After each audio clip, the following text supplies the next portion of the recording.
ఈ శాలువా ఈ షీల్డ్ రేపు మీకు రావాలి.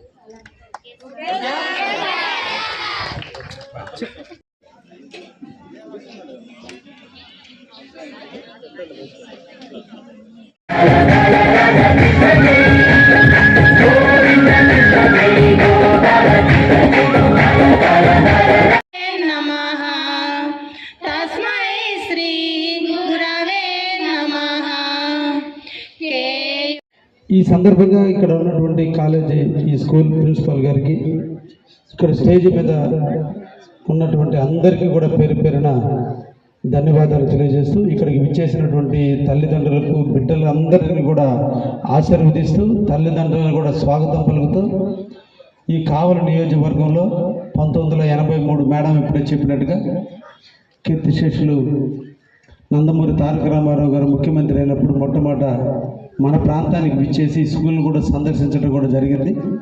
నాటితో స్టార్ట్ అయినటువంటి ఈ స్కూల్ ఈరోజు మన ప్రాంత ఆడపిల్లలందరికీ కూడా ఒక మంచి కల్పవృక్షంగా తయారైంది. ఎంతోమంది విద్య అభ్యసించేదానికి, సరస్వతి పుత్రులుగా వెలుగొందేదానికి ఈ రోజున ఈ స్కూల్ ఏర్పరిచినందుకు మనందరం కూడా ఆనందించాల్సినటువంటి సమయం. ఈ సందర్భంగా కొన్ని విషయాలు మాత్రమే మీతో మాట్లాడతాను. ఒకటి, ఇక్కడ ఉన్నటువంటి ప్రిన్సిపల్ గారు ఎంతో అపారమైన అనుభవం, అందరూ కూడా అకుంఠ దీక్షతో ఈరోజు ఈ ప్రాంతం మీద, ఈ ప్రాంతం అభివృద్ధి మీద, ఈ బిడ్డల భవిష్యత్తు మీద వాళ్ళు నిరంతరం కూడా కష్టపడుతున్నారు. వాళ్ళందరినీ కూడా మనం ప్రత్యేకంగా అభినందిద్దాం. ఈ సందర్భంగా వాళ్ళు డైనింగ్ హాల్ ఒకటి ఇబ్బంది అని చెప్పారు. తప్పకుండా డైనింగ్ హాల్కి సంబంధించినటువంటి నిధులను శాంక్షన్ చేయించే దాంట్లో అతి తొందరలోనే నేను కలెక్టర్ గారితోనూ లేదంటే వాళ్ళ కమిషనర్ గారితో మాట్లాడి ఆ నిధులు మంజూరు చేయించే కార్యక్రమం కూడా తీస్తాను. అంటే ఉన్నదానికంటే ఇంకా కొంచెం చేయాలన్నారు, దానికి సంబంధించింది కూడా తీస్తాను. కాంపౌండ్ వాళ్ళు గత తుఫాన్ అప్పుడు పడిపోయింది, ఫెన్సింగ్ అన్నారు.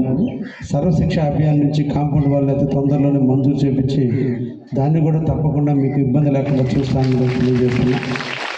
ఈ 13 ఎకరాల విస్తీర్ణంలో గడ్డి బాగా మలిచిపోయింది, కంప చెట్లు ఉన్నాయంటున్నారు.